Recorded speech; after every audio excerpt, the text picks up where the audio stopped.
Tuhan, Novi.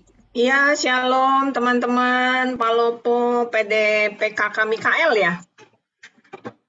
Ya, Iya, betul. Cek. Oke, senang sekali bisa bergabung. Ini pertama kali saya ke pewartaan di tempat ini. Suara saya jelas? Jelas. Jelas. Oke, puji Tuhan.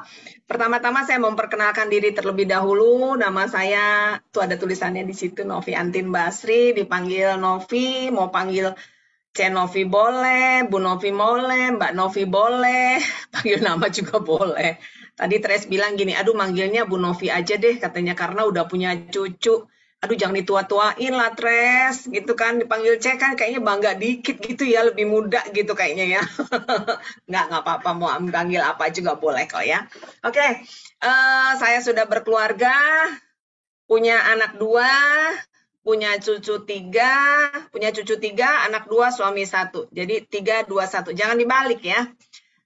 Cucunya 3, anaknya 2, suaminya 1. Saya bergabung di dalam persekutuan doa Santo Andreas itu sejak tahun 98. Tepatnya di bulan Februari sebelum kerusuhan Mei 98. Di sana Tuhan tangkap. Tuhan tahu kalau saya nggak ditangkap, saya nggak tahu bagaimana kayaknya ya.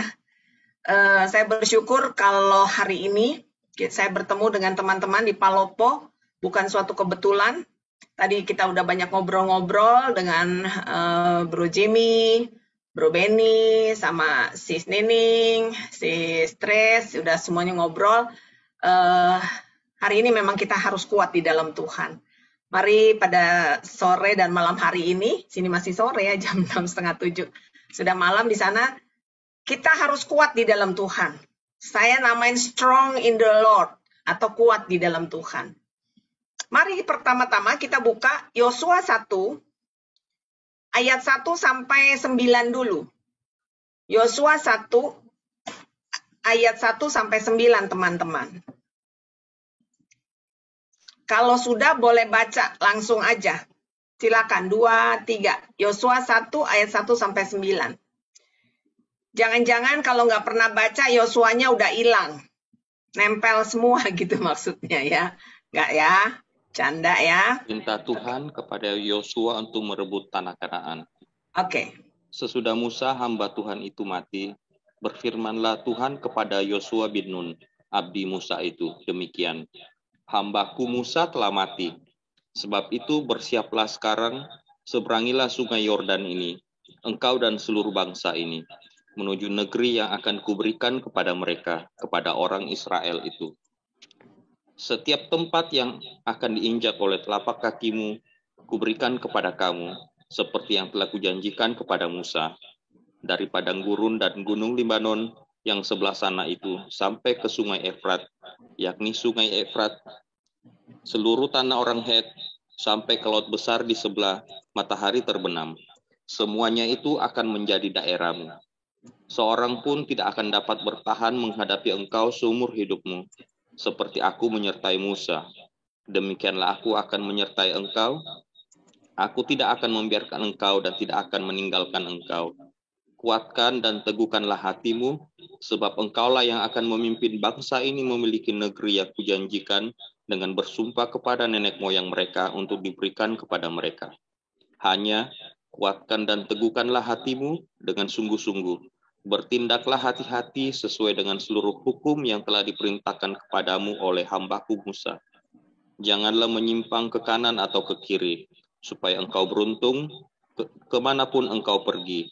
Janganlah engkau lupa memperkatakan kitab Taurat ini, tetapi renungkanlah itu siang dan malam, supaya engkau bertindak hati-hati sesuai dengan segala yang tertulis di dalamnya. Sebab dengan demikian perjalananmu akan berhasil dan engkau akan beruntung. Bukankah telah kuperintahkan kepadamu, kuatkan dan teguhkanlah hatimu, janganlah kecut dan tawar hati, sebab Tuhan Allahmu menyertai engkau kemanapun engkau pergi. Oke, demikianlah sabda Tuhan. Syukur kepada Allah. Teman-teman, ini saya ambil judul ya. Sebenarnya ini judul saya ada di PA di Jakarta. Saya minta supaya teman-teman yang ikut PA itu bergradasi gitu ya. Kekuatan firman-nya itu bergradasi, sedikit demi sedikit semakin dikuatkan, maksud saya gitu. Jadi habis ini sebenarnya saya langsung ada satu tema respon yang benar, terus intimidasi, asumsi, perlengkapan persenjataan Allah, terus semakin dikuatkan. Jadi tahu tipu muslihat iblis bagaimana, trik-triknya bagaimana. Tapi kita harus kuat dulu di dalam Tuhan, ya. Kalau hari ini kita ambil tema kuat di dalam Tuhan, mengapa kita perlu kuat di dalam Tuhan? Mengapa kita perlu kuat di dalam Tuhan? Karena saya mau bilang begini teman-teman, masalah nggak pernah kita undang, datang sendirinya, benar nggak sih? Siapa yang mengundang masalah? Nggak ada. Kalau undang ke pesta saya mau, tapi undang masalah saya nggak mau. Dengan kata lain, saya mau bilang bahwa seterang apapun langit kita yang sekarang, kehidupan kita tuh yang seterang apapun langit kita terang, tiba-tiba bisa menjadi mendung, tiba-tiba bisa hujan gerimis, tiba-tiba bisa hujan lebat, bahkan badai. Kalau udah badai, itu namanya bisa memporak-porandakan rumah kita nggak? Iya. Hidup kita, rumah tangga kita, bisnis kita, relasi kita dengan keluarga, itu bisa porak-poranda nggak? Bisa, teman-teman. Jadi ada banyak orang, kalau nggak kuat menghadapi masalah, nggak kuat di dalam Tuhan, ketika menghadapi masalah akhirnya apa? Jatuh. Mengasihani diri sendiri, hatinya remuk, hancur. Aduh Tuhan nggak kuat deh. Semakin kita bilang nggak kuat, semakin remuk, semakin hebat kerusakannya. Maka penting buat kita teman-teman semua yang ada di sini untuk membangun kualitas hidup. Nggak cuma membangun kualitas hidup, tetapi harus bertumbuh di dalamnya. Coba deh gini, kalau teman-teman mau beli barang, barangnya bagus gitu ya, barangnya bagus, terus tampak luarnya kita suka, coraknya kita suka. Kira-kira kita lihat kualitasnya nggak? Pasti kita lihat kualitasnya. Kalau kualitasnya bagus, kita pasti beli sekalipun barang itu mahal ya. Jadi nggak cuma tahan sebulan, nggak cuma tahan setahun. Kalau perlu barang murah kualitasnya bagus. Tetapi kalau barang yang kualitasnya bagus, mahal pun kita beli. Sama. Saat ini kalau kita mau punya kualitas yang bagus harus bayar harga. Kalau kita mau kuat di dalam Tuhan kita bayar harga. Yaitu apa? Firman Tuhan. Mari kita masuk di dalam firman Tuhan. Ayat yang pertama bilang gini. Yosua 1 ayat Yosua 1 tadi mulai dari ayat berapa saya minta baca? 1 sampai 9. Sampai 1 sampai 9 ya, 1 sampai 9. Dikatakan gini, sesudah Musa, hamba Tuhan itu, sebentar saya baca dulu. Hamba Tuhan itu mati, berfirmanlah Tuhan kepada Yosua bin Nun, abdi Musa itu demikian. Hambaku Musa telah mati, sebab itu bersiaplah sekarang. Seberangilah sungai Yordan ini, engkau dan seluruh bangsa ini, menuju negeri yang akan kuberikan kepada mereka, kepada orang Israel. Teman-teman, begini. Pada waktu si Yosua ikut sama si Musa, dia dilatih nggak? Pasti dia dilatih. Dia tahu kalau misalnya strategi Musa, misalnya mengambil jalan muter untuk merebut satu daerah, dia pasti tahu alasannya. Karena apa? Karena dia dipersiapkan. Musa secara nggak langsung sudah mengajarkan kepada si Yosua. Dan Tuhan bilang, setiap tempat yang akan diinjak oleh telapak kakimu, kuberikan kepadamu. Seperti yang telah kujanjikan kepada Musa. Jadi Tuhan bilang kepada Musa, seperti demikian, maka itu berlaku juga untuk si Yosua. Ya, intinya seperti itu. Jadi dia belajar daripada si Musa. Terus Tuhan bilang, seorang pun tidak dapat bertahan menghadapi engkau seumur hidup. Asal apa? Asal mendengarkan firman Tuhan. Aku tidak akan membiarkan engkau dan tidak akan meninggalkan engkau. Firman Tuhan bilang gini, kuatkan dan teguhkan hatimu.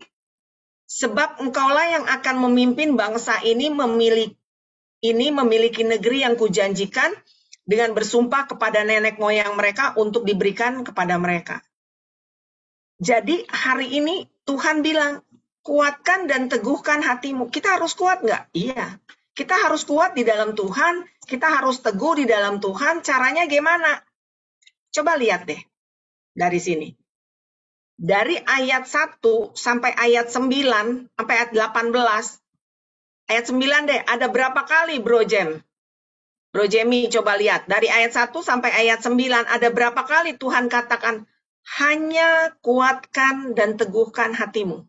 Berapa kali? Ayo bro, hitung bro. 3 apa 4 ya? Jangan kali-kali, udah pokoknya hitungnya. 4. Yakin 4. Ayat berapa aja? Dari 1 sampai 9 bro. Ada berapa?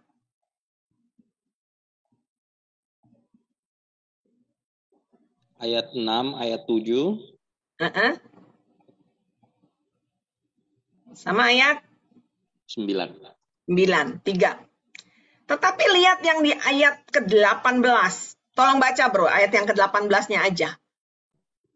Setiap orang yang menentang perintahmu dan tidak mendengarkan perkataanmu, apapun yang kuperintahkan kepadanya, dia akan dihukum mati. Hanya kuatkan dan teguhkanlah hatimu. Iya, Tuhan bilang setiap orang yang menentang perintahnya si Yosua dan tidak mendengarkan perkataan si Yosua, apapun yang kau perintahkan kepadanya, dia dihukum mati. Sampai Tuhan berkenan sedemikian rupa. Cuman Tuhan bilang, kuatkan dan teguhkan hatimu. Kalau dia diminta kuatkan dan teguhkan hatimu, ada something happen nggak di dalam kehidupan dalam bangsa itu? Pasti ada. Ada sesuatu nggak yang terjadi yang berat kira-kira? Berkali-kali loh, Tuhan bilang 4 kali di dalam satu perikop, hanya kuatkan dan teguhkan hatimu. 4 kali Tuhan berbicara kepada si Musa, kepada si Yosua, hambanya Musa ini ya, sesudah Musa meninggal. Jadi kalau Tuhan bilang 4 kali di dalam satu firman, yaitu satu perikop, itu sesuatu yang penting. Artinya apa? Jangan mudah memble gitu. Ya, sekarang masuk kita di dalam pembahasan firman. Ada 4 ciri orang yang kuat di dalam Tuhan. Boleh catat teman-teman. Ya. Jika Tuhan berkenan, siapa tahu nanti saya memberikan firman-firman lagi pengajaran untuk tim inti ya, dikuatkan. Ada 4 ciri orang yang kuat di dalam Tuhan. Yang pertama, orang yang mampu mengatasi kegagalan. Orang yang kuat di dalam Tuhan itu orang yang mampu mengatasi kegagalan. Kegagalan itu sesuatu yang normal. Kegagalan bisa terjadi di dalam hidup kita. Bahkan orang hebat pun bisa gagal. Bukan cuma beberapa kali gagal, bahkan sering kali gagal. Ya kan? Cuman yang membedakan antara orang sukses dengan orang yang tidak sukses adalah begini, teman-teman. Orang yang sukses tidak tinggal di dalam kegagalan. Kalau orang gagal, senang tinggal di dalam kegagalan dan merenungi kegagalannya. Ya, jadi kalau kita mau kuat dalam Tuhan, itu akan bisa sukses. Kalau orang yang kuat di dalam Tuhan, tidak tinggal di dalam kegagalan, dia nggak mau. Ada satu penulis buku yang namanya George Barna, nanti googling aja George Barna gitu ya, di Google ya. Dia seorang peneliti. Ya, dia itu punya penelitian di salah satu universitas. Dia mengatakan begini, Bro and Sis, bahwa dalam satu hari kita bisa berbuat kesalahan itu 14 kali. Dalam satu hari, George Barna meneliti bahwa orang bisa membuat kesalahan 14 kali. Salah apa? Salah bertindak. Salah apa? Salah melakukan sesuatu. Salah apa? Salah bicara. Semua ini normal nggak? Normal. Semua ini normal. Tetapi kita jangan tinggal di dalam kegagalan dan terus meratapinya. Ada satu pepatah bilang begini. Kegagalan adalah keberhasilan yang ditunda. Sering nggak dengar kata-kata gini? Sering ya? Kegagalan adalah keberhasilan yang tertunda. Sebenarnya kegagalan itu merupakan apa? Cara di mana kita memperbaiki diri. Agar kita punya sesuatu yang lebih baik dibandingkan sebelumnya. Sebelumnya tuh yang waktu gagal. Saya ulangin ya, sebenarnya kegagalan itu merupakan cara di mana Tuhan ingin kita memperbaiki diri. Agar kita punya sesuatu yang lebih baik di depan untuk dibandingkan sebelumnya. Nah, itu sebenarnya intinya itu. Ada satu firman Tuhan yang luar biasa bagus kalau saya bilang. Yeremia 18 ayat 4. Yeremia 18 ayat 4. Sis Nining tolong baca boleh sayang. Yeremia 18 ayat 4.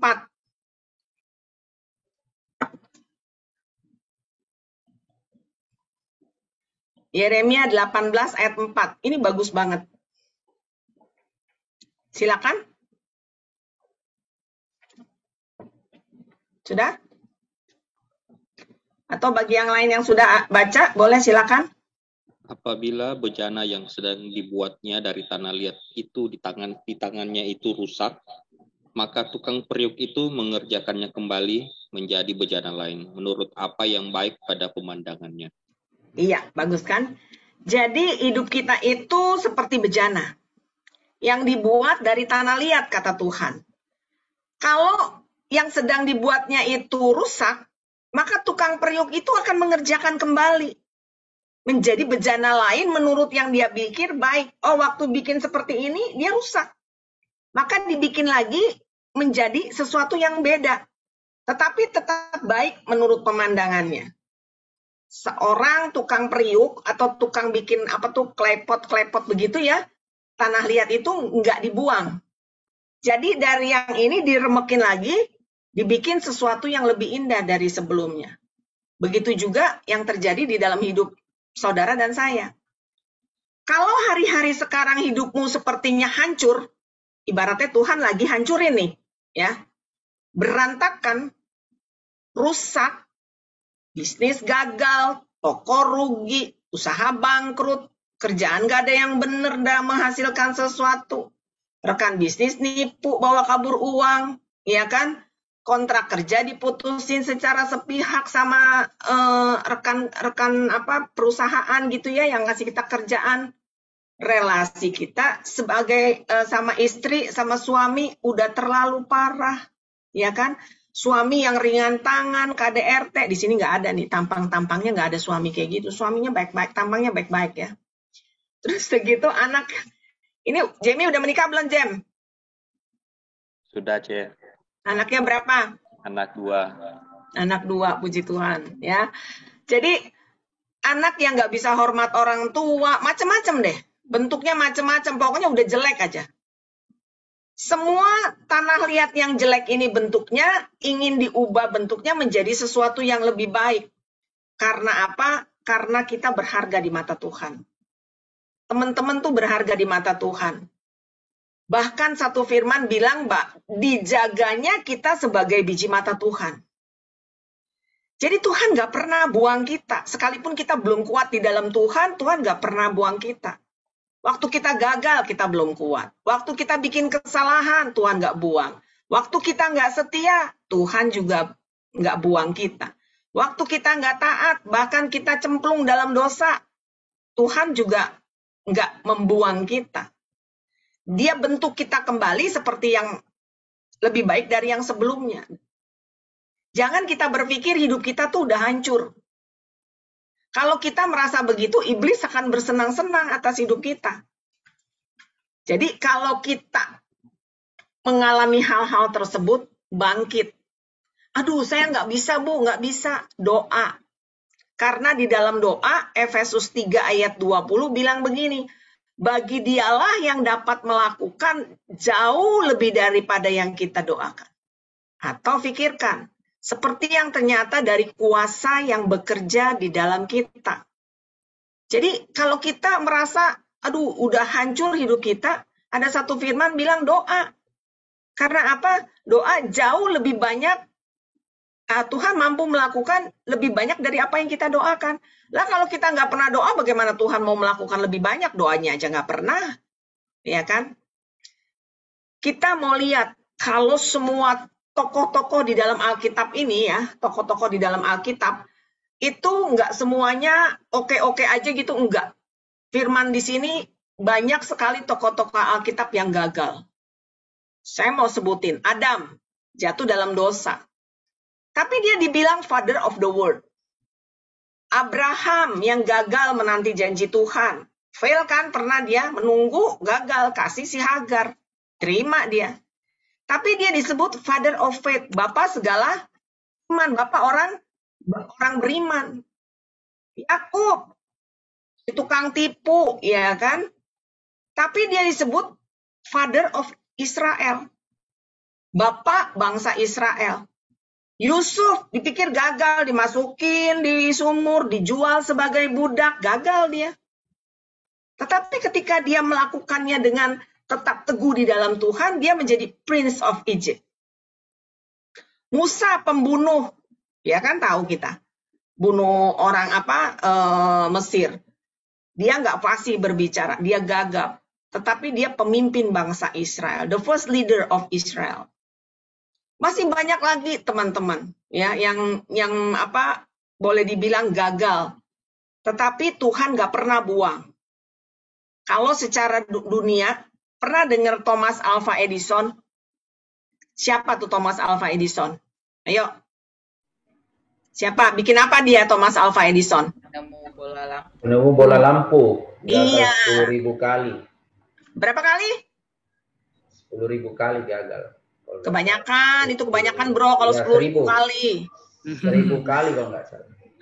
Ya, coba Thomas Alva Edison membuat bohlam lampu itu gagalnya 1499 kali, 1500 kurang 1. Coba bayangin. Hampir boleh dibilang 1500 kali dia gagal bikin bohlam lampu. Kalau pada waktu itu dia stop bikin bohlam lampu, hari ini kemana-mana kita bawa lilin, kemana-mana kita bawa lilin gitu kan. Nggak ada nih yang namanya bisa zoom begini, nggak akan ada.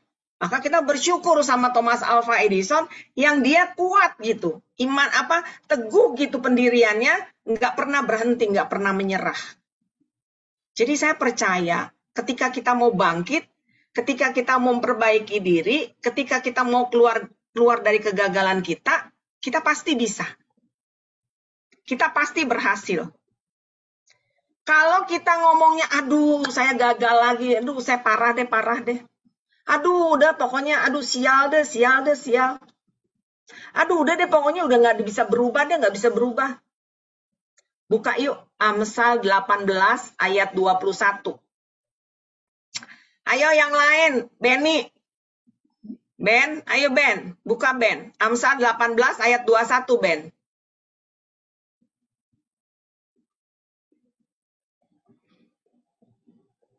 Jamie cepet dia kalau buka firman dia. Amsal 18 ayat 21. Iya Ben, dan apa mati bro? dikuasai. Ya, Amsal ayo. 18 ayat 21. Benar. Hidup dan mati dikuasai lidah. Siapa suka mengenakannya akan memakan buahnya. Iya. Hidup mati dikuasai lidah. Siapa suka menggemakan dia makan buahnya. Kalau kita bilang apes, nggak bakal berhasil, sial, yang terjadi gitu nggak? Iya, karena setiap perkataan dari mulut kita tuh ada kuasanya. Jadi jangan ngomong hal-hal yang gitu. Kalau belum berhasil, coba lagi.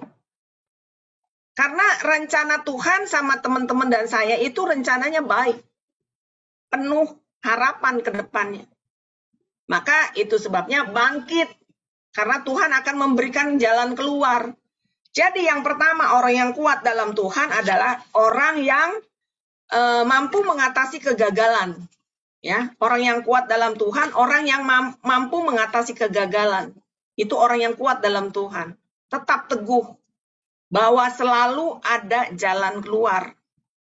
Kalau kita nggak melihat jalan keluar, bilang sama Tuhan, Tuhan tolong mampukan saya untuk melihat jalan keluar. Yuk buka yuk.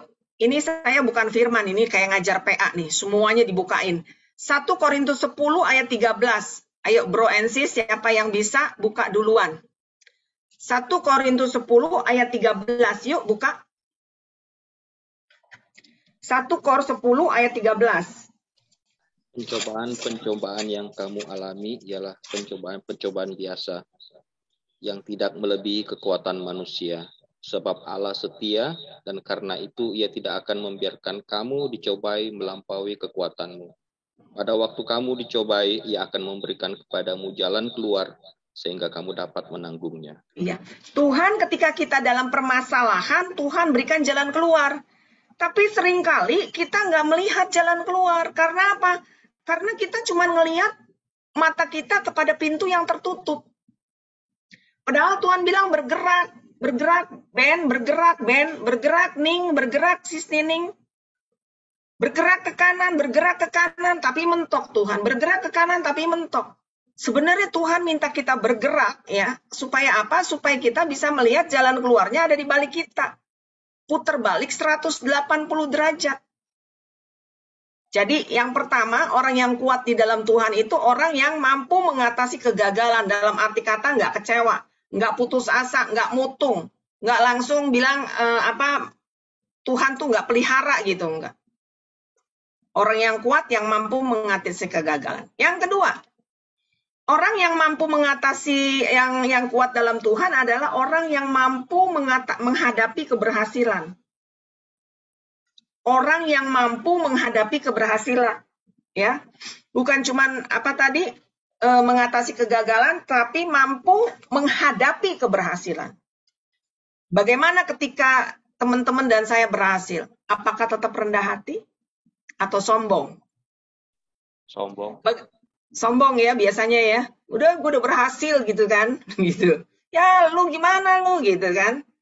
Bagaimana ketika kita diberi kelimpahan? Apakah kita tetap murah hati atau bahasa Jermannya gini, makin medit, makin pelit, makin kikir, gitu. Bagaimana ketika kita udah banyak follower gitu loh, ya sekarang kan banyak orang pada YouTube, TikTok semuanya udah banyak follower. Apakah kita tetap genuine, asli, apa adanya, bisa jaga hati, apa enggak? Orang yang kuat dalam Tuhan adalah orang yang mampu menghadapi keberhasilan. Tapi dia tetap humble, tetap berjaga-jaga, ya kan? Tetap rendah hati. Ingat teman-teman, angin kencang bukan saat kita berada di bawah. Tetapi angin kencang itu ketika kita berada di atas. Coba deh pergi kalau yang senang camping, yang senang hiking. Angin kencang tuh bukan ada di bawah, di lembah, bukan. Tapi angin kencang tuh adanya di atas. Ya. Waktu Raja Uzia masih muda, dia juga rendah hati. Waktu dia masih muda, tahu kan Raja Uzia? Pernah dengar nggak? Paling nggak denger aja deh, dengar cerita saya, percaya aja deh, pokoknya ceritanya bener aja gitu ya. Waktu dia masih muda, dia rendah hati. 2 Tawarik 6 ayat 5. 2 Tawarik 6 ayat 5, saya baca ya. Ia mencari Allah selama hidup Zakaria, yang mengajarnya supaya takut akan Allah. Dan selama ia mencari Tuhan, Allah membuat segala usahanya berhasil. Uzia waktu masih muda, selama ada Zakaria yang mendampingi, dia takut akan Allah. Dan mencari Tuhan. Tuhan buat berhasil nggak? Berhasil. Maka kalau hari ini kita nggak berhasil, lihat apakah kita takut nggak sama Allah? Atau bilang gini, bohong-bohong dikit nggak apa-apa deh, bohong-bohong putih gitu kan. Ya kan, bohong-bohong putih tetap aja bohong gitu kan. Nah selama Uzia mencari Tuhan, dia dibimbing oleh Zakaria, Tuhan buat usahanya berhasil. Tapi apa yang terjadi ketika Uzia mulai kuat? Ayat yang ke-16 ya, saya bacain. 2 Tawarik 6 ayat 16.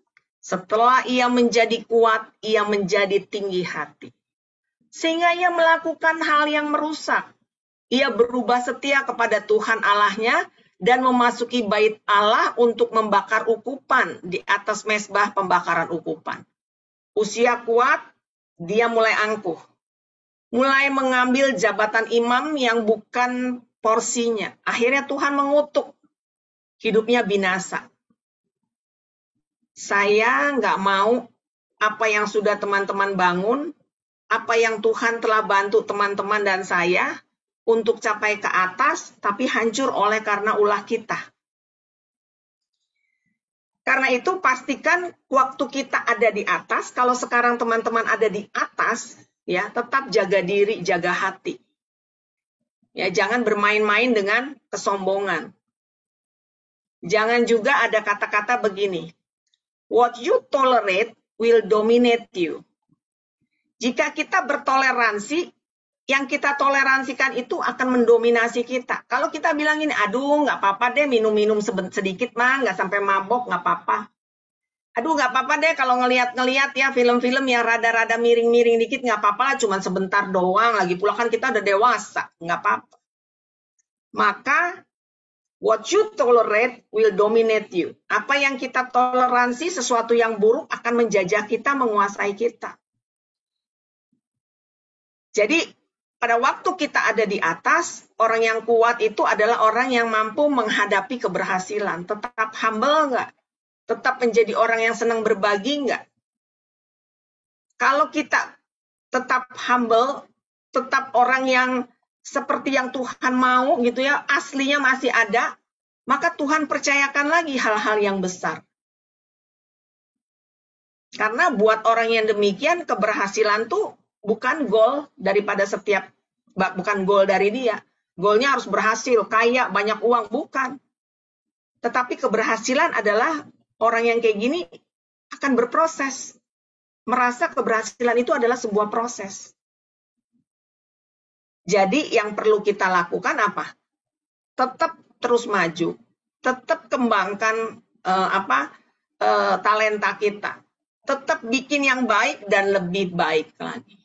Jangan puas dengan keadaan kemarin, udah kipas-kipas sombongnya keluar. Ya, itu orang yang mampu menghadapi keberhasilan tuh orang yang kuat. Jadi yang pertama ketika bisa mengatasi kegagalan itu orang kuat. Nggak mutung gitu kalau orang Jawa bilang. Nggak jongkok. Terus yang kedua, orang yang kuat dalam Tuhan, ketika Tuhan tempatkan dia di posisi yang baik, yang di atas, dia nggak jadi sombong. Yang ketiga, orang yang kuat dalam Tuhan adalah orang yang mampu mengatasi kepahitan. Orang yang mampu mengatasi kepahitan. Orang yang mampu mengatasi kepahitan. Teman-teman, gini loh saya mau bilang. Kita bisa nggak menghalangi burung terbang di atas kepala kita? Kita bisa halangin nggak? Burung jangan terbang di atas kepala saya, ntar lagi di kepala saya. Nggak bisa kan? Tetapi kita bisa nggak mencegah supaya burung nggak bersarang di kepala kita? Bisa. Kalau ada burung mau bersarang, hush, hush, hush gitu. Nah, kenapa saya mau cerita ini? Saya mau bilang bahwa kita nggak bisa menghalangi orang ngomongin kita.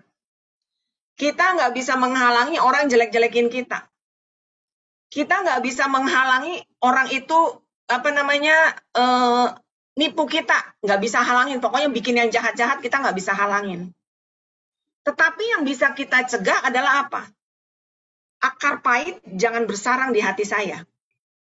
Dia boleh nyakitin saya, tetapi akar pahit nggak ada di dalam hati saya. Oh, kemarin saya ada orang konseling ya sama saya, terus dia merasa hidupnya merana banget gitu ya, tersiksa banget gitu. Terus saya cerita kisah hidup saya, terus dia bilang gini, saya hampir nggak percaya lo dengar ceritanya Bu Novi katanya.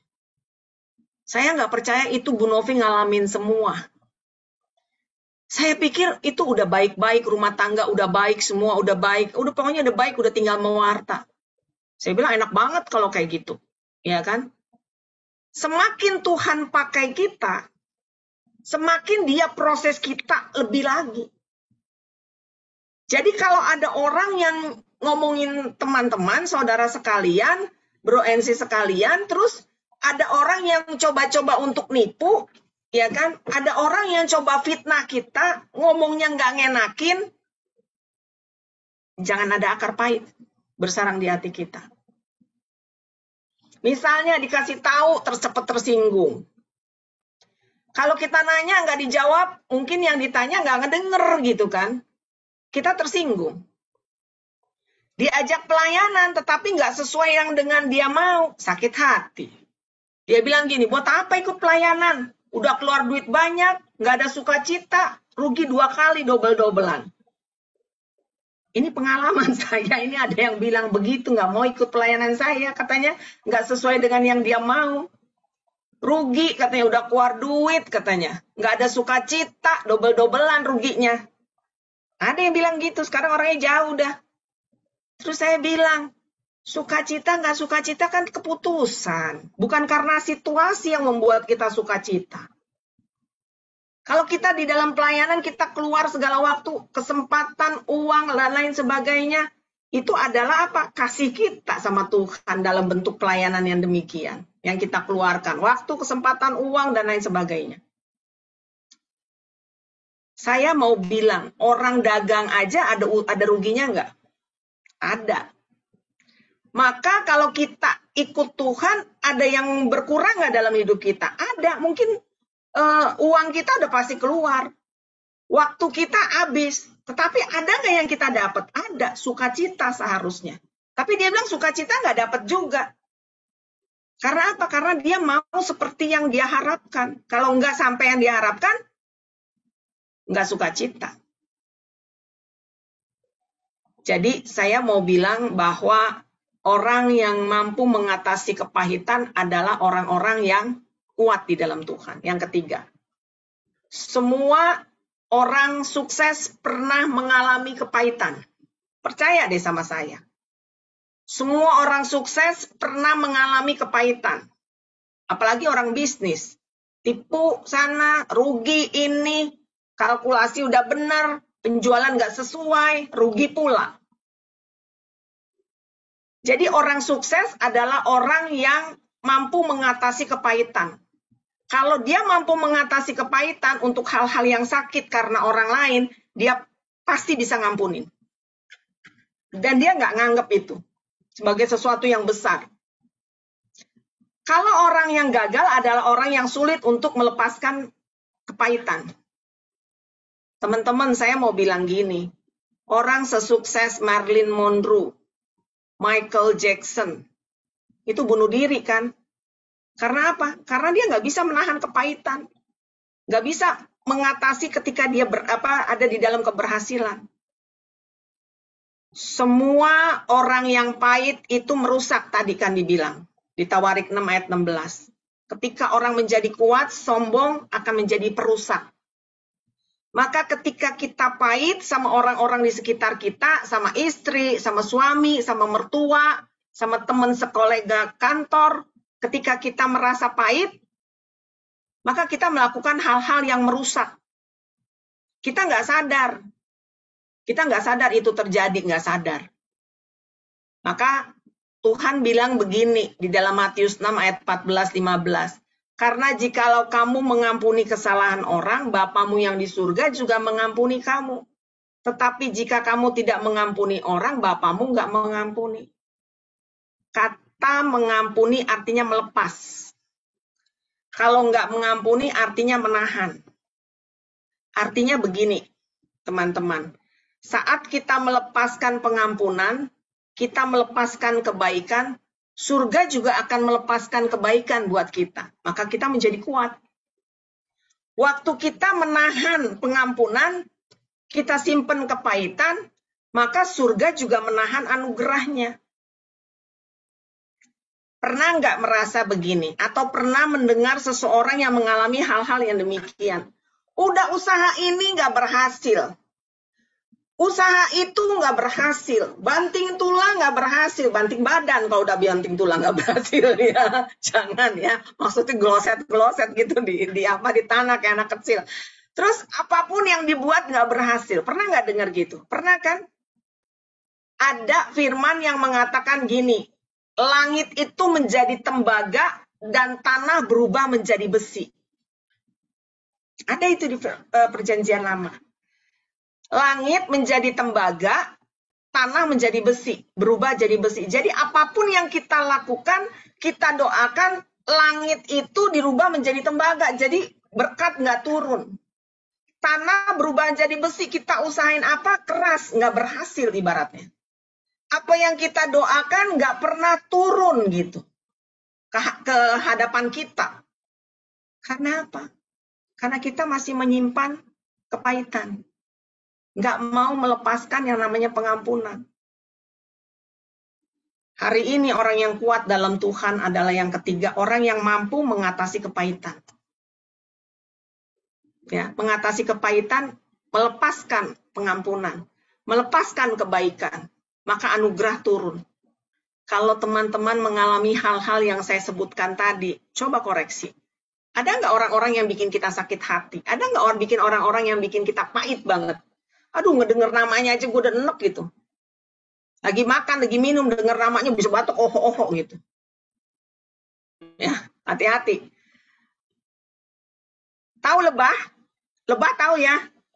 Bee itu yang kalau di film kartun tuh yang kuning coklat, hitam, kuning hitam. Ujungnya ada stingnya, Kak. Ada stingnya, ada apa tuh sting tuh? Ya, ujungnya yang apa namanya? Sengat. Iya, ujungnya ada stingnya, ada sengatnya. Lebah ketika dia habis nyengat, perhatiin deh. Misalnya kita disengat lebah, liatin nggak lama lagi dia mati. Percaya deh, pokoknya begitu aja pokoknya. Waktu kita menyakiti orang, ya, kita tuh sebenarnya mati. Waktu kita menyakiti orang, kita tuh bisa mati. Tetapi kalau orang menyakiti kita, ya sama aja, orang menyakiti kita cuma bengkak sebentar. Ketika lebah menyakiti kita, maksudnya ketika lebah menyakiti kita bengkaknya sebentar. Kasih tuh namanya minyak tawon. Di Makassar banyak yang jual minyak tawon. Saya kalau pulang dari Makassar bawa minyak tawon, bawa minyak urut, bawa minyak macam-macam tuh. Ya, kasih minyak tawon sebentar udah hilang. Artinya apa? Orang yang menyakiti kita tergantung kita. Itu nggak akan membunuh kita kalau kita sadar ini harus diobatin. Sama halnya ya, seperti hidup kita tadi, jika kita suka menyakiti orang, kita melukai orang, mungkin orang itu sakitnya sesaat.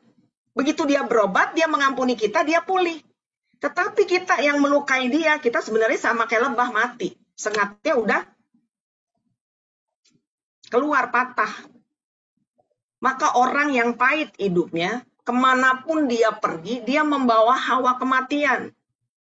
Dalam arti kata kesakitan. Orang yang mengampuni, perhatikan deh, mungkin kita nyakiti dia. Tapi ketika dia mau mengampuni kita, hidup dia tuh ada di atas kita loh. Ya, orang yang mau mengampuni, perhatiin deh. Mungkin kita nyakitin dia gitu. Kita nih kayak lebah. Tuh kerjanya cuma sting gitu. Sengat sini, sengat sana. Tetapi ketika dia mengampuni kita, dia itu hidup di atas kita. 3 ya udah ya. 1 mampu mengatasi kegagalan, 2 mampu menghadapi keberhasilan, 3 mampu mengatasi kepahitan, 4 yang terakhir. Mampu mengatasi kehilangan. Orang yang kuat di dalam Tuhan adalah orang yang mampu mengatasi kehilangan. Siap atau tidak siap, mau atau tidak mau, kita pasti mengalami yang namanya kehilangan. Iya apa enggak? Kehilangan apa aja, sis? Ayo coba. Saya bilang orang yang kuat dalam Tuhan, orang yang mampu mengatasi kehilangan. Siap atau tidak siap, mau atau tidak mau, kita pasti akan mengalami yang namanya kehilangan. Kehilangan apa aja kira-kira? Pekerjaan. Pekerjaan, apalagi, Say? Orang yang disayang. Apa? Orang yang disayang. Orang yang disayang, apalagi?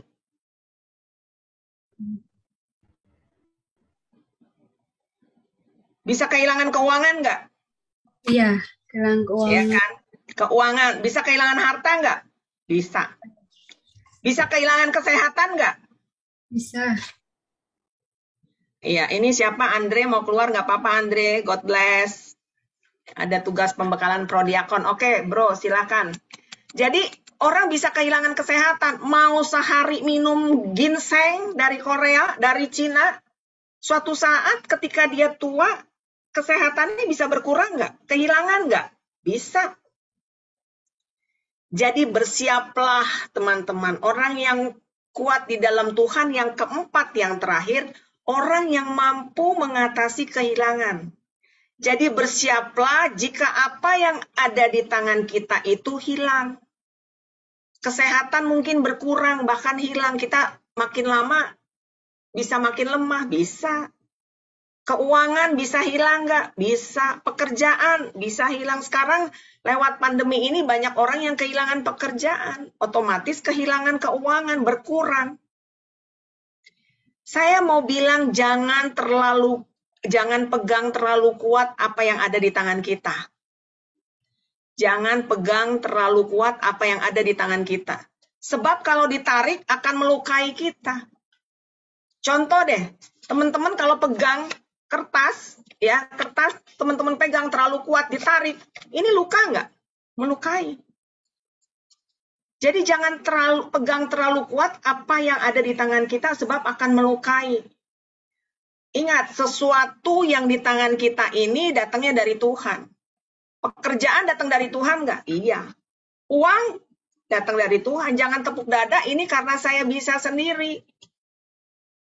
Namanya SOMBONG, sombong. Orang yang sombong akan ditundukkan Tuhan. Yesaya 2 ayat 7 dan ayat 11 bilang begitu. Jadi jangan pegang kuat, terlalu kuat. Kalau Tuhan mau ambil, relakan. Itu tanda orang yang kuat di dalam Tuhan mampu mengatasi kehilangan. Bahkan hari-hari kemarin ada orang yang benar-benar kehilangan orang yang dikasihi. Ada orang yang mengalami kehilangan, tokonya tutup, penghasilan nggak ada. Saya catering 2 tahun, hampir 2 tahun ya, tidak jualan. Penghasilan saya dari catering. Tapi Tuhan pelihara nggak sampai hari ini? Pelihara. Lihat muka saya, kayak Bapak A5. Bukan Bapak A1 lagi. Ya kan, gemuk. Tuhan pelihara nggak? Tuhan pelihara. Abraham pernah diminta anak kesayangannya sama Tuhan. Berat bagi Abraham menyerahkan anaknya yang cuma satu-satunya. Tetapi ketika dia menyerahkan, Tuhan ganti nggak dengan anak domba yang lain? Iya. Ayub kehilangan 10 anaknya, harta bendanya, timpa sakit, kesehatannya mulai hilang. Tapi dia tetap bersyukur. Tuhan gantiin nggak? Gantiin. Saya tahu bahwa di masa pandemi ini banyak yang kehilangan pekerjaan, orang yang dicintai, kesehatanmu, keuanganmu. Tapi saya mau bilang, orang yang kuat di dalam Tuhan yang terakhir adalah dia mampu mengatasi kehilangan apapun juga. Jadi bangkitlah. Kita masih punya Tuhan. Kalau kita punya Tuhan, pegangannya Tuhan masih punya pengharapan.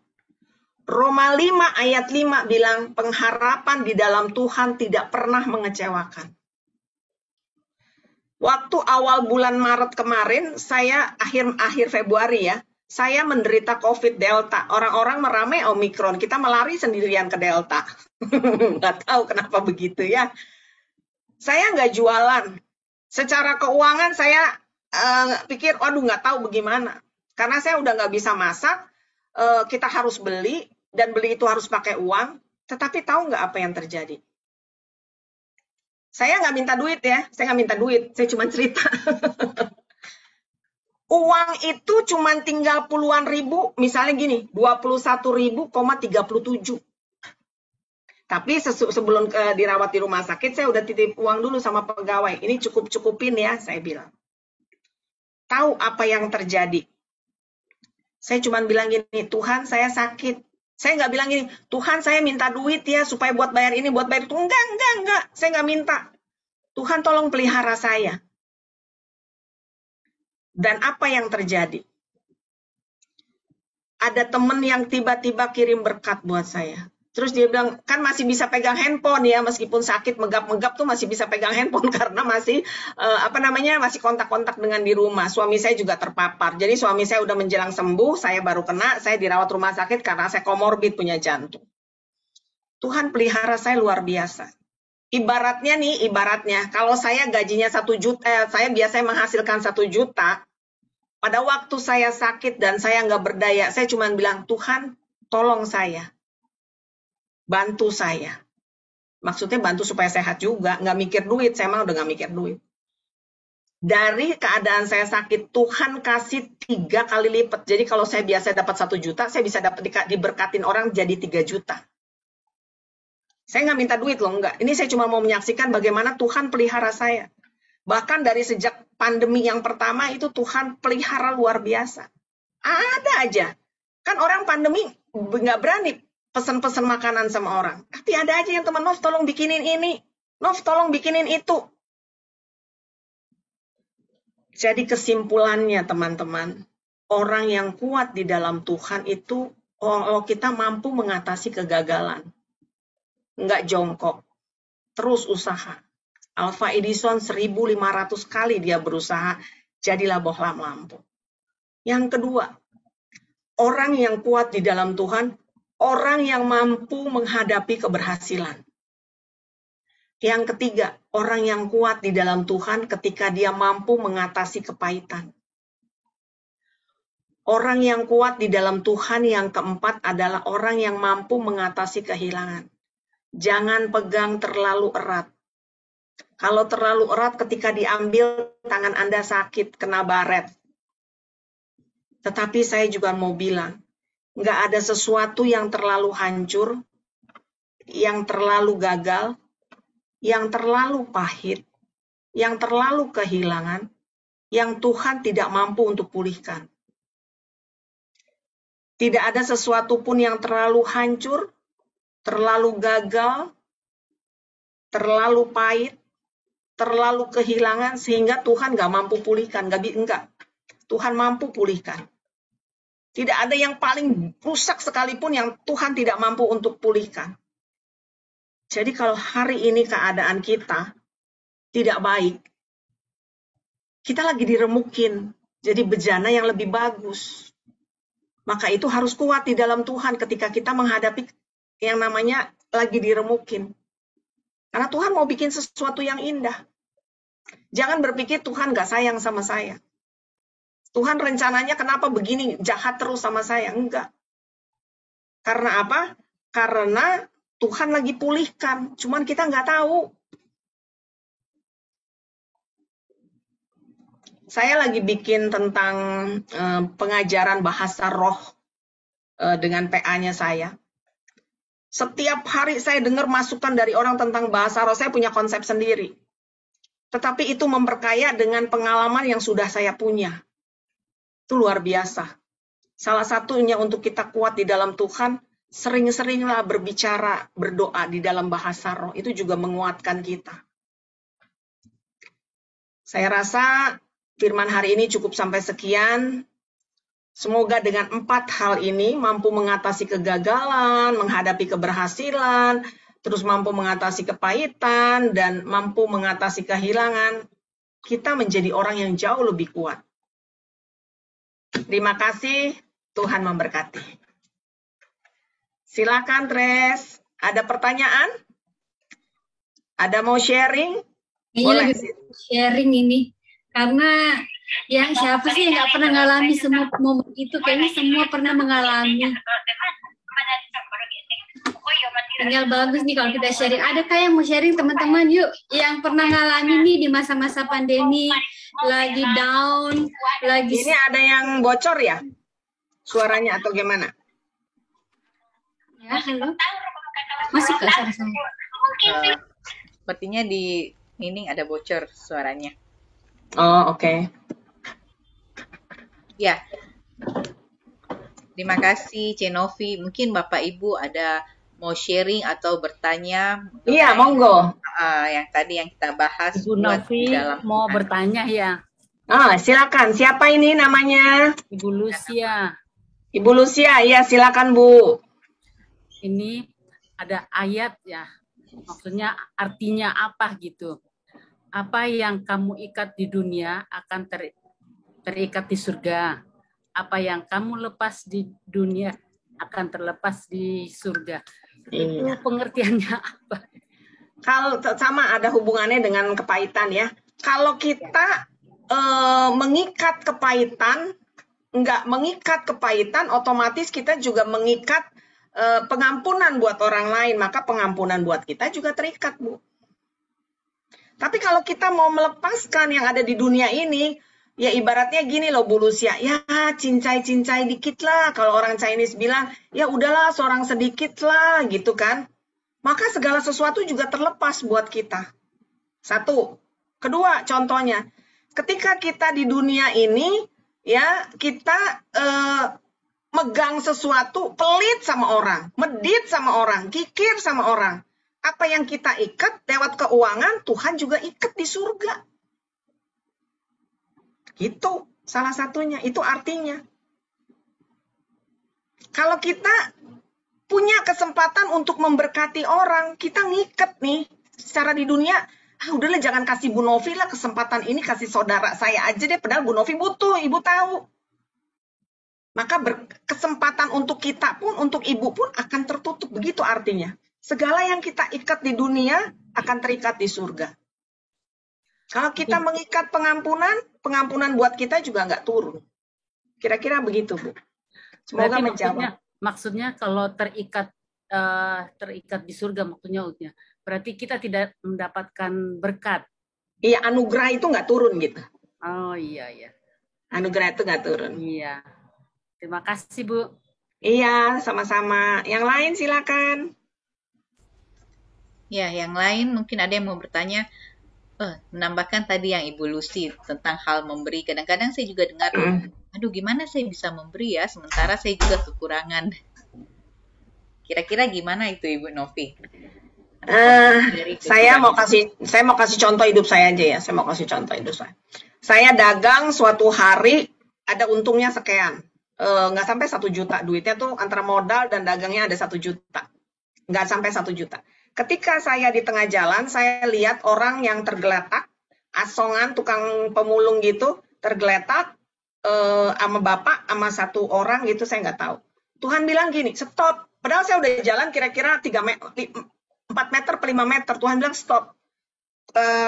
Temuin orang itu gitu. Saya temuin orang itu, saya tanya, sakit apa? Sakit jantung. Loh, pakai BPJS aja ke rumah sakit, saya bilang. Udah Bu, cuman kalau di BPJS nggak diganti obat tertentu dan obat itu harus mahal. Saya bilang mahalnya berapa? Mahal Bu, iya berapa, pasti ada harganya. Dia sebutin 1 angka. Ya, dia sebutin 1 angka, emang cukup mahal gitu. Terus Tuhan bilang apa? Berkati dia. Kasih uang itu sama dia. Udah kan, saya balik ke mobil saya lagi sama konseli saya lagi anterin konseli saya. Terus saya bilang gini, Tuhan uang saya nggak ada segitu. Ada, Tuhan bilang, beri dia. Saya ke rekening, saya lihat ada uang segitu. Tuhan bilang gini, tambahin 50.000 buat dia ongkos pergi ambil obat. Uang saya cuman segitu-gitunya. Kalau saya kasih, saya besok nggak bisa dagang. Nggak bisa. Tapi saya kasih nggak? Saya kasih. Saya mau bilang gini, ketika kita belajar untuk taat sama Tuhan, kalau Tuhan bilang beri, beri. Pasti Tuhan ganti. Tuhan nggak pernah ngutang. Ini saya udah berkali-kali, puluhan kali, belasan kali, nggak tahu deh. Jadi Tres, kalau saya mau memberi, tapi saya gimana besok gitu. Ketika saya beri orang ini, tahu nggak apa yang terjadi besoknya? Ketika saya nganterin orang, saya diberkati sejumlah itu plus 100.000. Intinya saya cuan cepeceng. Kan firman Tuhan bilang gini, beri maka kamu akan diberi. Coba teman-teman buka sebentar Lukas deh kayaknya. Yuk kita belajar firman Tuhan ya. Beri maka kamu akan diberi. Coba sebentar. Saya ingatnya Lukas 6 deh. Sebentar saya cari juga. Beri maka kita akan diberi.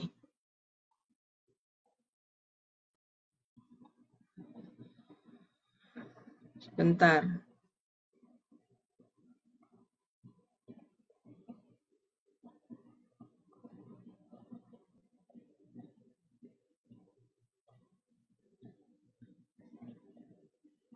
Saya belum dapat. Tetapi ada satu firman, beri, maka kita akan diberi. Intinya seperti itu. Kalau kita, kan intinya kita harus beri dulu, maka kita akan diberi. Kalau kita nggak memberi, bagaimana kita mau diberi? Yang diguncangkan di ini di haribaan kita itu akan diberikan kepada kita gitu. Yang diguncang di mana tuh? Yang suatu takaran yang Suatu dipadatkan. takaran. Takaran yang dipadatkan gitu kan ya. Nah, itu ada tuh firman Tuhan. Lukas 6 benar ayat 38. Lukas 6 ayat 38. Berilah maka kamu dan kamu akan diberi suatu takaran yang baik, yang dipadatkan, yang diguncangkan, yang tumpah keluar akan dicurahkan ke dalam ribaanmu. Sebab ukuran yang kamu pakai untuk mengukur akan diukurkan kepadamu. Jadi Tres, kalau Tuhan bilang beri, udah beri aja. Percaya deh, Tuhan ganti. Karena gini, kalau kita nggak punya pengalaman iman, kita nggak bisa sharing. Saya bisa ngomong kayak gini, bisa sharing, karena saya udah ngalamin. Pernah tahu nggak, kalau rekening itu di BCA minimal berapa, sayang? 50 ya? Harus 50 kan? Tetapi duit di rekening saya bisa 0,34 rupiah. Aneh kan? Bisa 0,34. Kok bisa sih, No? Saya diketawain teman-teman saya, ini duit yang paling terkaya orang BCA yang punya 34 miliar. Saya bilang gitu kali ya. 0,34. Ketika malam hari duit saya 100.000,34. Cuman tinggal segitu-segitunya. Malam hari ada yang butuh duit. Kan saya punya m-banking, saya kirim. Saya lupa tuh pagi-pagi. Mau bayar apa, saya lihat. Iya ya semalam udah dikasih. 0,34. Saya screenshot, udah aneh saya ketawa. Khawatir. Saya orang yang hampir nggak pernah khawatir. Karena apa? Karena pemeliharaan Tuhan atas saya luar biasa. Itu yang saya alamin. Jadi hidup saya ini berjalannya di atas kemustahilan. Ayo rasain iman begitu dulu. Ya, Tres? Ya. Oke. Makasih. Cino. Ada lagi yang lain? Ada Ibu, lagi yang mau maaf, bertanya? ini Ya. saya mau bertanya lagi ya, Bu. Boleh, silakan. Ibu tadi mengatakan saya bagaimana caranya untuk mengetahui suara bahwa Tuhan itu menyuruh saya gitu. Oh, ini pengalaman saya dari masih kecil. Saya masih kecil seringkali berbicara sendiri gitu ya. Kalau saya jalan gini, Tuhan itu bunga tuh bagus deh Tuhan. Gimana ciptainnya ya? Dalamnya tuh pink, luarnya putih sama kuning. Tuh, ini bagus banget loh Tuhan. Tuhan jawab, enggak. Tapi saya terus ngomong dan terus ngomong. Maka ketika saya udah kenal firman Tuhan, saya baca ini. Karena di sini Tuhan ngomong, suaranya Tuhan. Gimana tahu suaranya Tuhan? Dulu saya pikir juga nggak tahu tuh suara Tuhan gimana. Tante saya bilang nanti kamu akan dengar sendiri Tuhan bicara sama kamu. Saya pikir gini, Tuhan akan bicara gini, Novi, aku berkata kepadamu, gitu kirain ya, sama kayak apa Samuel. Ya Bapak, kamu Bapak panggil saya enggak tuh kata Imam Eli. Samuel, gitu kan saya pikir gitu, Novi, bangun sekarang, gitu. Aku mau berkata kepadamu, enggak begitu. Tuhan bicara apa? Lewat ini, lewat firman Tuhan. Karena dia ini semua adalah suaranya Tuhan ada di sini, gitu. Ya kan, suaranya Tuhan ada di sini. Kalau kita sering berelasi dengan Tuhan, ya, maka Tuhan juga berelasi dengan kita. Makanya tadi saya ada sharing sama Tres, sama Bro Jamie, sama Bro Benny. Gimana tuh bisa seperti begitu? Karena relasi kita dekat sama Tuhan. Contoh ya. Kalau anak perempuan saya bilang begini, pulang sekolah misalnya, Mama gitu. Dia mau cerita. Ada sesuatu yang dia mau cerita. Tetapi ketika dia di rumah, dia bilang gini, Ma, pasti nyari barang nggak ketemu. Tetapi kalau dia teriak, Mama, gitu, pasti ada cecak. Cecak lewat, cecak di kamarnya, cecak apa, pokoknya ada cecak aja. Kenapa saya bisa tahu? Karena saya berelasi dengan anak saya setiap hari. Dari nadanya aja saya udah tahu. Gitu. Maka gimana caranya kita bisa dengar suara Tuhan? Karena kita berelasi dengan Tuhan. Sekarang ini nggak selalu juga Tuhan bicara di dalam hati saya, tapi Tuhan bicara lewat Tres, lewat Bro Jemi, lewat Ibu Lucy. Bisa begitu? Bisa. Jadi caranya gimana supaya mendengarkan suara Tuhan? Rajin aja baca firman. Nanti Tuhan akan ngomong. Sebanyak yang Ibu tahu tentang perjanjian baru, maka Tuhan akan berbicara cuman lewat perjanjian baru yang Ibu tahu. Tapi kalau Ibu tahu tentang perjanjian lama, Tuhan akan berbicara juga yang ada di dalam perjanjian lama. Kalau kita tahu dua-duanya, Tuhan akan bicara di sana dua-duanya. Nggak lebih, nggak kurang. Kira-kira begitu, Bu. Menjawab nggak? Oke, terima kasih, iya. Ya. Terima kasih banyak, Bu Novi. Iya, sama-sama. Ada lagi? Ayo, nanti buka Zoom. Kita bicara tentang firman bagaimana mendengarkan suara Tuhan. Oke, Tres. sesi Tuh. berikutnya ya. Timnya. Atau mau ini juga di luar jam ini juga boleh, nggak apa-apa. Bikin aja. Kayak komsel gitu loh. Jadi nggak usah pakai surat, pakai BPK gitu, nggak usah. Karena kita pembinaan tim dari kita untuk kita. Gitu ya. Terima kasih. Boleh nih, Bu. Ibu Foni sepertinya mau ngomong, silahkan Ibu Foni. Enggak, saya cuma bilang boleh. Terima kasih atas kesempatan yang diberikan Ibu Novi. Saya sudah kenal Ibu Novi, sudah dengar juga 2 kali nih Bu Novi. Oh gitu kah? Ikut PD Marcella hari itu. Oh iya. Ikut PD Marcella. Iya, saya suka bicara. Atas kesempatan yang sudah diberi tadi, Tres, ayo. Iya, ayo. Baik. Sekarang ini kuasa-kuasa banyak berikan kepada kita intimidasi. Benar, Bu. Asumsi. Wah, saya benar-benar deh. Ketika saya sendiri pun masih diserang-serang begitu, tetapi ya karena kita udah lebih kuat di dalam Tuhan ya, kita tahu itu serangan gitu. Itu. Kalau saya mau bicara ini aja sih kayaknya seperti yang Ibu tadi bilang ya, seperti bejana yang diremukkan, ya kan akan. Maaf saya tidak buka kamera, saya lagi. Nggak apa-apa Ibu, saya ngerti. Mungkin itu sinyalnya lebih nggak bagus kalau pakai buka kamera. Jadi itu seperti bejana yang sedang diremukkan untuk dibentuk lebih baik lagi. Nah, memang sih Bu, ya dalam kehidupan saya terus terang saja saya banyak mengalami jatuh bangun dalam iman ya. Seperti sekarang ini kan sudah lebih banyak mengikuti persekutuan doa gini.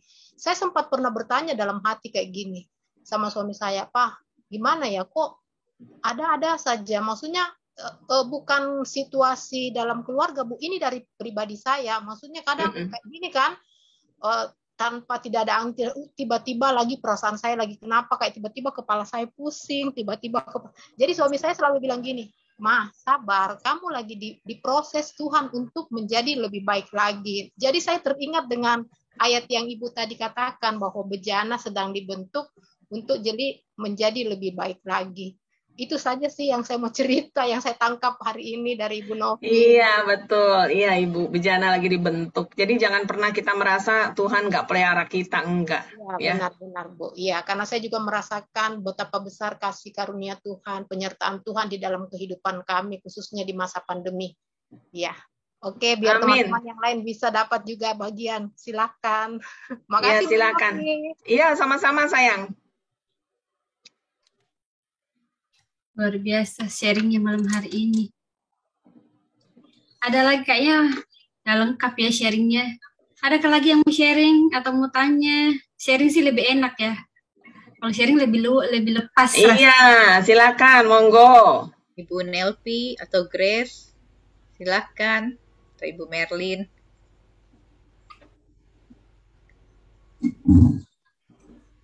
Jadi saya berharap sih nanti ya kita bisa bikinnya doa bareng.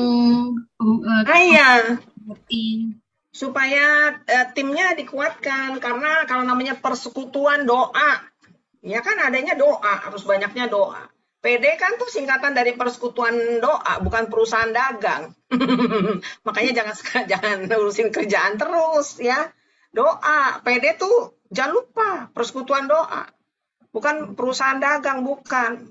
Ngitungnya cen aja cen, ya kan? Hitungnya duit aja duit, jangan. Lihat aja deh, hidup saya Tuhan pelihara luar biasa aja. Saya cuma bilang gini, Tuhan, besok saya tuh harus bayar ini loh, saya belum ada dana. Saya nggak tahu Tuhan dapat dari mana, pokoknya saya tahu Tuhan pasti sediain aja. Gitu. Gampang ya doanya ya. Tuhan kasih. Selalu. Enggak, kadang juga nggak ngasih, nunggu. 2 hari, 3 hari, seminggu. Tapi saya percaya Tuhan kasih. Apa yang kita percayain terjadi nggak? Terjadi. Gitu. Tuhan yang baik. Kadang tidak minta dikasih. Apalagi gitu. Saking, Ya kan? saking baiknya kita lagi nakal pun Tuhan tetap setia, ngasih berkat aja, ngasih berkat. Tapi jangan kelamaan nakalnya ya. Ya, Tadi sentil soalnya. habis banyak. Oke, saya serahin kepada hostnya, silakan. Ya luar biasa sharing.